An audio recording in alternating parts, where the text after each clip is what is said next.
This week on the Rental Report Review. He went searching for love, but fate forced a detour to revelry, violence, mystery. Detour, 1945. A world built for speed. Speed Racer, 2008. Wishing to find peace, Zatoichi travels to his old village, but only finds trouble when he ends up in a love triangle and finds old scores that followed him home. New Tale of Zatoichi, 1963. The new physics professor has a disappearing act that's a real scream. The Invisible Maniac, 1990. They're going deep undercover. White Chicks, 2004.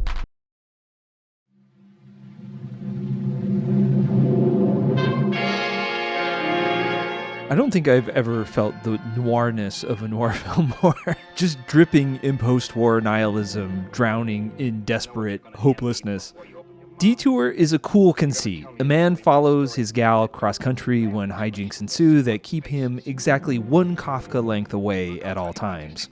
It's shot really cool at times, stark, one-sided oneers, nightmare process, expressionistic lighting transformations, but the central narrative pivot is a little weak. Now wait a minute. Al, as a psychological being, is a little incoherent, and his interior monologue, talk about feeling down on yourself.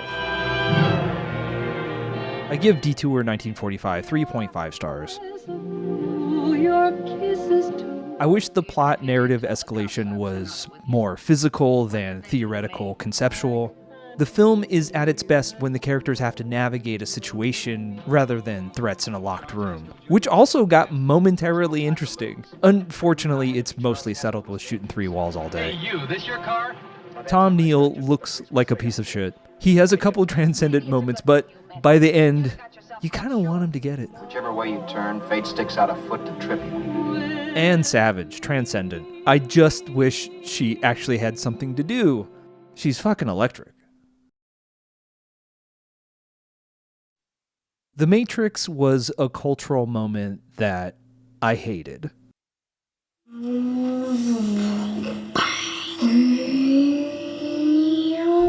The movie itself never really impressed me with its stilted technical wizardry. I was never really activated by the real-world sequences, but really what I hated was that it thrust a bunch of stuff into the zeitgeist that I was already totally fucking over, and now I gotta hear jocks tell me about how fucking cool that shit is. The winner, Speed Racer!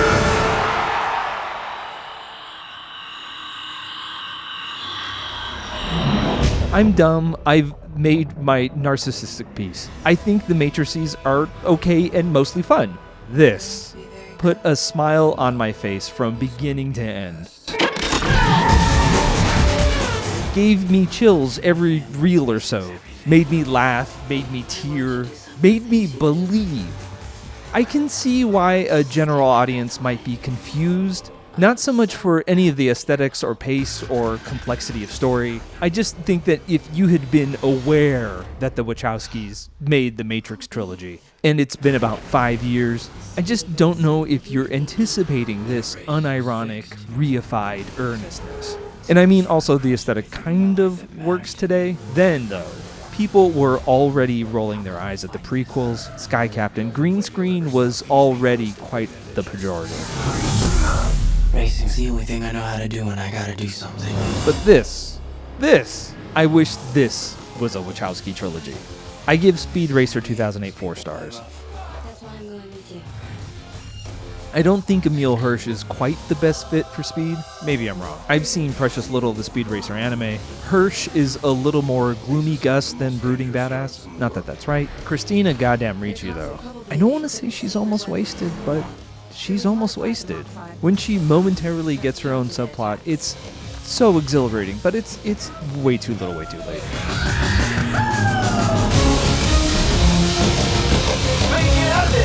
I can't lose speed! Last level on Speed Racer is back. Hubba hubba. Ooh. Yet her Trixie needs her own movie. Speed races, slow down.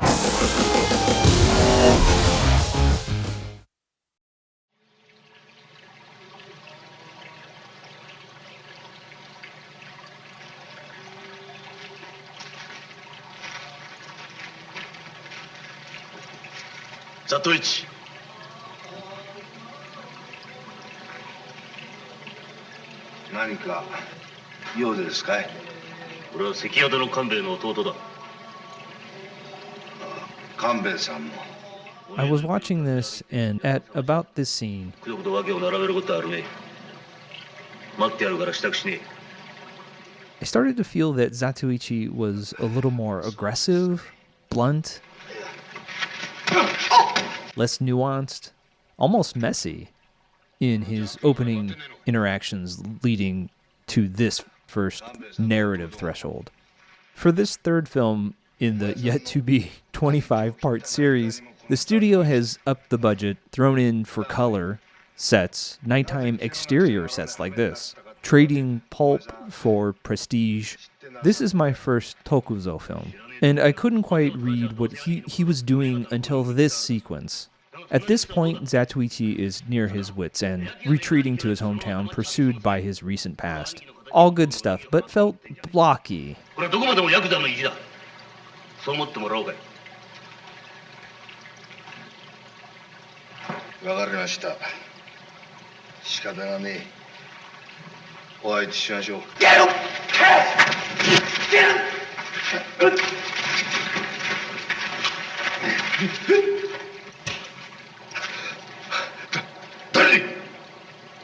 Then we meet his master, わしがわかるか？ his sensei. The man we actually see him enact his talent. 妙なところだろうな。先生。 Seizaburo Kawazu, in his minutely subtle performance, in his covert machinations, makes you believe what you see, that this man could be Zatoichi's sensei on all aspects of devotional life. What I'm saying is that they're beautiful foils of each other in similar crucibles of their own design. 俺と一緒に来い。いっぱいやろう。ええ。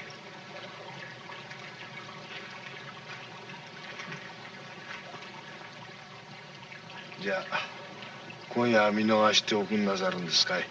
そうはいかねえよ。用が済んだらここへ戻ってくるんだ。それまで待ってやら。行きねえ。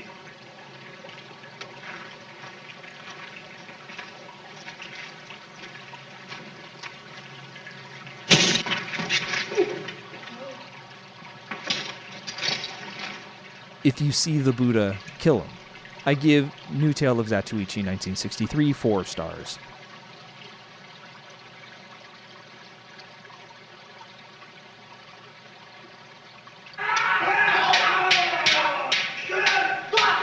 Yayoi, Bano Sensei's younger sister, is the heart of this film. That's so fucking cliche, but there isn't anything more true.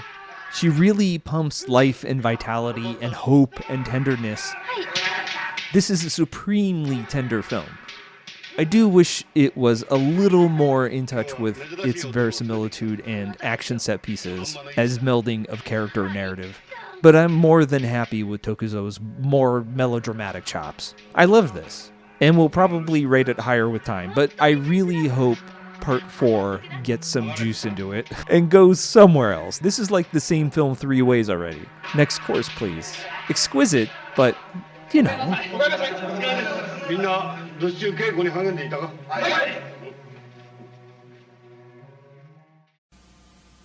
In space, atoms combine themselves to create matter. There must be something like 2 different kinds of people that want to be invisible. Peepers and pranksters, temperamentally speaking, in the spectrum of perversity.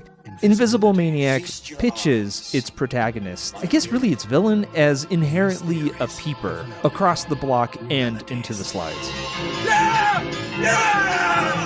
But delivers a villain more bent on destructive chaos than obsessive possessiveness, despite being surrounded by ample samples for the latter. I'm talking about Savannah. Savannah and the cast of 20-year-olds as teen-year-olds, co-fronted by the performer also known as Savannah, tragically burned the candle at both ends, and here, burning quite brightly, totally knows what movie she's in, except she's in a slightly better version. I give The Invisible Maniac 1990 3.5 stars. There is a bananas amount of stunts and spacework tussles, with one insane rooftop fight. Somewhere in the valley, it seems. I don't know how they did this unless they're all stunt performers to pay the bills. Really, it almost gets it, but too many ideas, too many motivations, and not enough time on character development or The Invisible Maniac. more transgression. What you can't see can kill you.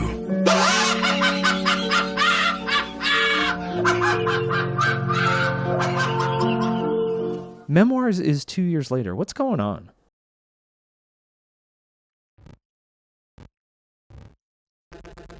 Shout out Picture Show Collections for putting this on my watch list. FBI agents Marcus and Kevin Copeland have been assigned to protect the heiresses to a multi-billion-dollar fortune. I've loved the House of Wayans all growing up. In Living Color was my and my friend's show, our SNL, but better than SNL, and shot in LA. I showed up for quite a bit through Scary Movie when I decamped from pop cinema in general and transitioned into being an international and challenging film enjoyer. The unthinkable. Yo, what's up, money? You got a problem? Nah, yo, hold my poodle. Huh? So yeah, I guess I never stopped loving them. This movie is an uncanny marvel in a way that I was entirely too high for a good solid 8 minutes or so. Sorry. They're new. But other than crossing that terror threshold, I laughed my fucking ass off. If there were a little more detective work, more of a case, more of an intertwined reason for being undercover as your witness, whatever, just find that through line. I'd put this up there in the same sentence as Some Like It Hot. I mean, that's a big fucking element, but I think everyone here knows how to make that movie, knows how to kill in that movie. But, you know, this had me breathless as it was, so maybe I need to uprate that. I give White Chicks 2004 3.75 stars. Just suck that right out.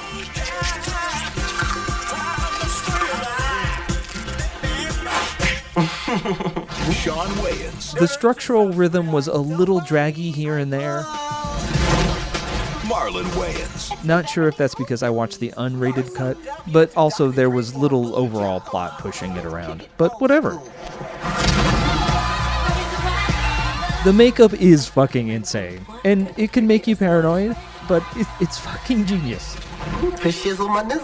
But I do wish I saw a little more, what's the phrase? One of those entrance and exit movies. What's the noises off thing? Walking fast, paces past, and I'm homebound. In and out of character in the same scene, hopping around, that kind of thing.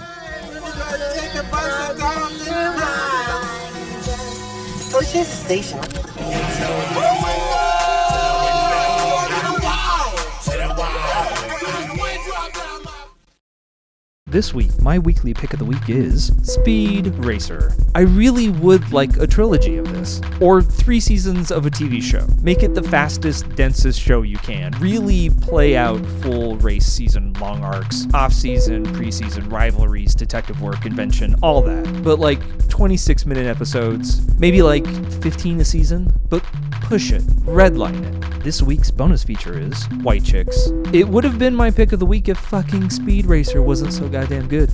Thank you so much for watching. You can follow me on Instagram and X to see what movies I'm renting next, and pretty much everything is on my letterbox. I am going to go watch some more movies. I hope you do too. Pretty well.